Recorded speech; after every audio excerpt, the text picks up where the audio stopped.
ngayong 2026 ay mararanasan ng mundo ang pinakamalakas na El Nino.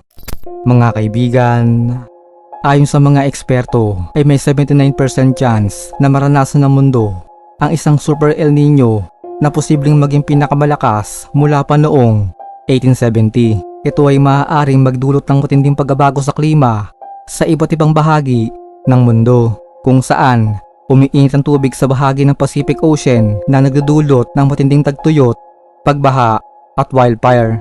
Alam nyo ba noong 1870 ay mahigit 50 milyong katao mula sa iba't ibang panig ng mundo ang nasawi sa pangyayaring ito, kung saan nasira ang mga pananim, natuyo ang mga ilog at nagkaroon ng malawakang taggutom.